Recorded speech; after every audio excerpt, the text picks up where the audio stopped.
We have a new student of the month. Vicky has her beautiful florals here, and the landscapes in watercolor are spectacular. This piece is an original from her own photograph. Watching her create this was so satisfying and inspiring. This one, I can't wait to hear more about how she mounted this. This is a watercolor. Spectacular. We have new items in the gift shop. Journals, wooden bowls, and this new clay workshop that we're offering fairly soon. This summer, we do have art supplies, brushes, stones, meditation pieces, and more in our gift shop when our students arrive in the morning. Welcome back to LAC.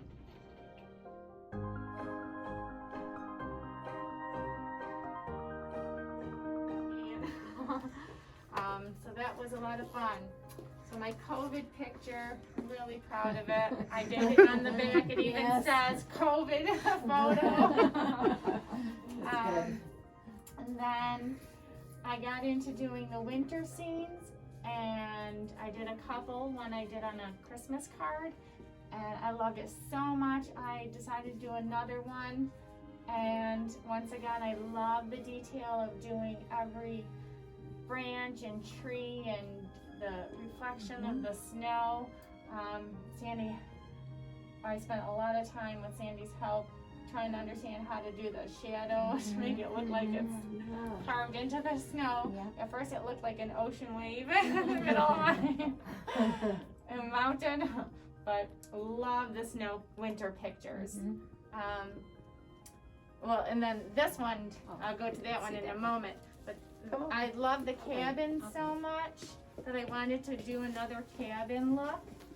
And so I tried one that was detailed but a little looser for me, and I love the colors, so I finished that one. And that one also was one that I did while we were home, but during when Sandy had the online classes, so I worked on that right through, and it gave me a nice time to sit back and work on. And then this one I wanted a piece that I could work on for a while, but I had always loved this piece from Venice, and my husband and I went years ago, and we took the old photos, the panoramic pictures, and I have the panoramic photo. I'd always loved the picture, and I thought how neat it would be to draw it, let alone paint it as well. So it actually took me a while just to draw it and get the perspective, and I started painting it, and then I put in that old world feel with the buildings, and Sandy really helped me understand, and I practiced quite a bit doing the reflection, which I'm so happy I practiced for about a week first before I did the reflection, because it came out wonderful. And that was fun to work on the details. So that's it's so detailed. And that's the first one I was excited about framing for real. Doing a real nice frame for. So yeah, I'm happy. It took about 2 months to finish that one. They're all beautiful. Thank you. Frames are so pretty. Thank you. I know, and it fits perfect in my family room because it has all the same colors, and so I'm replacing the two that I have that are old, and I'm putting those two up. You can save money, and you don't necessarily need a matting. And I found this way of mounting watercolor, which is on a board. This is, and they sell standard boards too, where you can buy the panel. You can mount it on a panel on a board. And this is a watercolor painting. I don't mind you hand it.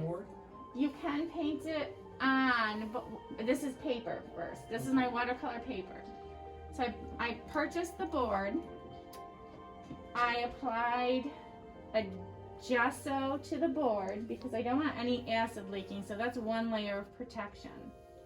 a second layer of protection. So when you say board, is that like a canvas board? It is not a canvas, it's just a wooden board Okay. with the wooden panel top. And you can buy them in all different sizes, usually just standard sizes. This one happens to be a unique size, but I found it in like the kids section, but it fit my picture, so I went with it.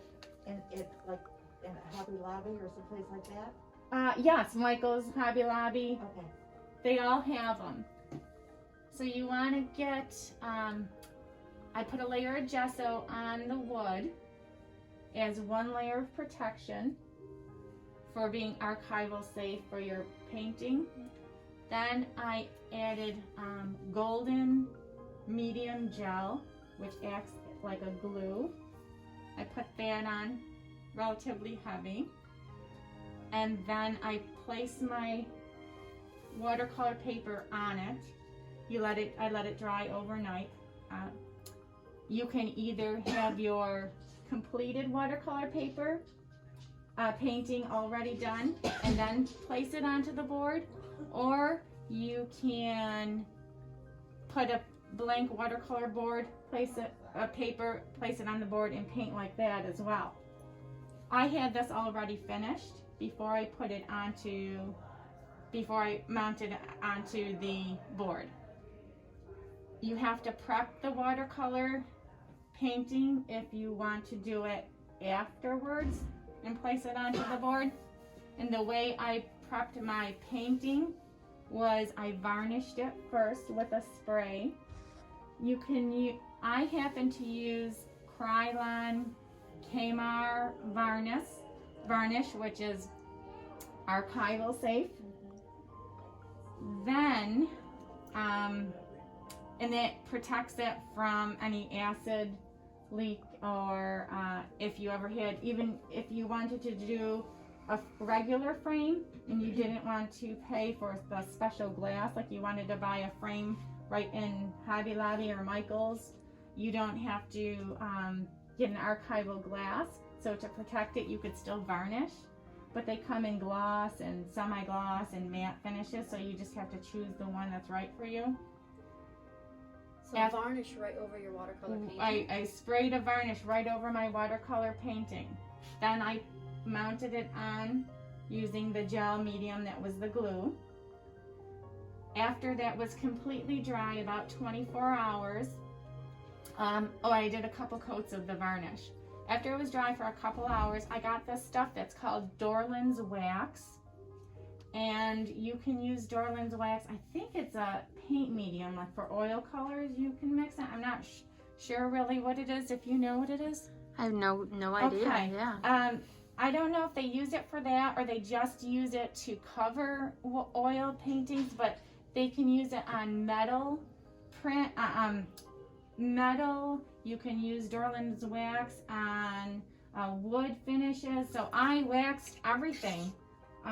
This is house paint, some Sherwin-Williams or something like that, whatever color I had at the house. Right. So I just painted the side of the boards too. I used the Dorland's wax all over. It's a very thin wax, and I rubbed it on. I let it dry for 24 hours, and then I did 2 very thin layers, and then I buff it out.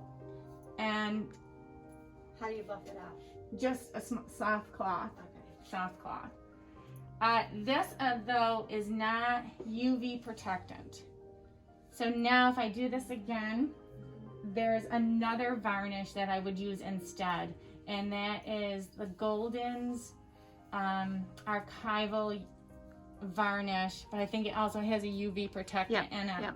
So I would use that instead of the varnish I already used.